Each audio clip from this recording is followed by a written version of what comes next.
caso super complicado que eu tive na minha carreira. Foi péssimo, péssimo, péssimo. Foi uma relação que eu considero até abusiva, assim. Foi um extremo, que foi o maior problema de contrato que eu tive na história. Meu contrato sempre foi bom, gente. Eu sempre tive advogado, sempre fiz tudo certo. Passava por revisão o tempo inteiro. Qualquer probleminha que tinha em obra, eu ia lá, conversava e acrescentava coisas. Até hoje a gente acrescenta muita coisa nos nossos contratos. Mas eu tive uma cliente que se apegou muito a mim, foi uma questão bem intensa, assim. E eu, em um momento, eu falei, gente, eu preciso dar um basta nessa situação.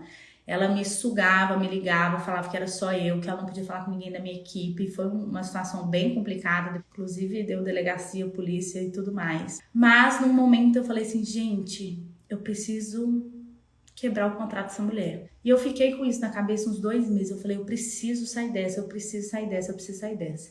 E no fundo eu senti um medo, sabe, de virar pra pessoa que já tava numa situação horrorosa, né, de tipo assim, na verdade a situação ela tava boa enquanto eu tava dando atenção. Quando eu não conseguia atender uma ligação ou um telefonema ou qualquer coisa, eu virava um inferno, né.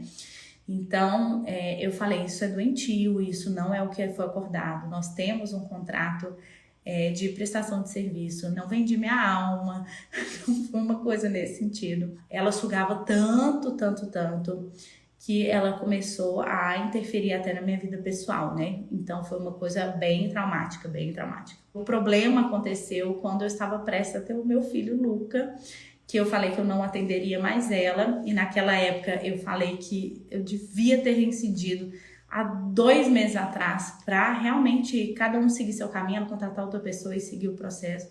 E aí que as coisas desandaram de vez, porque ela falou que me contratou, era só eu, independente se eu tivesse o filho dentro da casa dela, que ela não estava nem aí se eu morresse, se eu parisse, se eu fizesse qualquer coisa na casa dela, que era para eu seguir com o projeto e só podia ser eu. Proibiu na portaria todas as meninas do meu escritório de entrarem na casa dela, foi uma confusão. E ali foi o caso que eu falei assim, gente, tá errado, eu não tinha que ter aceitado isso.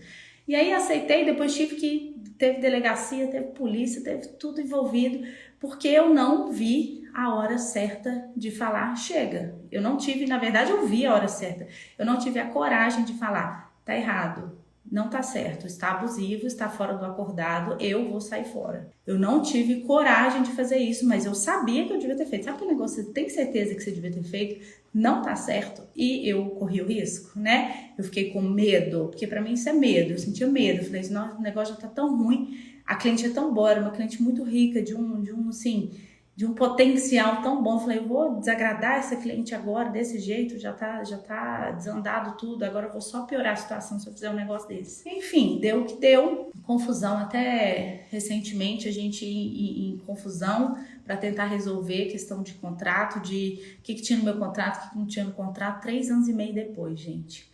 E aí eu aprendi que, primeiro, eu tenho que falar não para as coisas, que foi em 3 anos e meio para cá, a maioria das coisas que eu falo é não.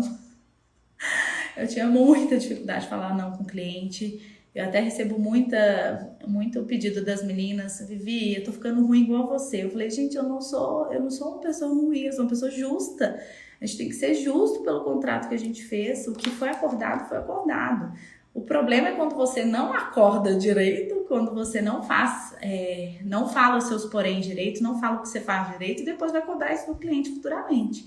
Eu sou uma pessoa muito clara com o meu cliente. Eu não tenho problema algum de falar o que eu faço e o que eu não faço. Então, eu sou uma pessoa que aprendi muito com isso, com as minhas experiências, a falar não e mostrar até onde é o limite do escritório, para que eu não chegasse a ter nenhum caso tão sério e tão complicado como eu tive daquela cliente em 3 anos e meio atrás.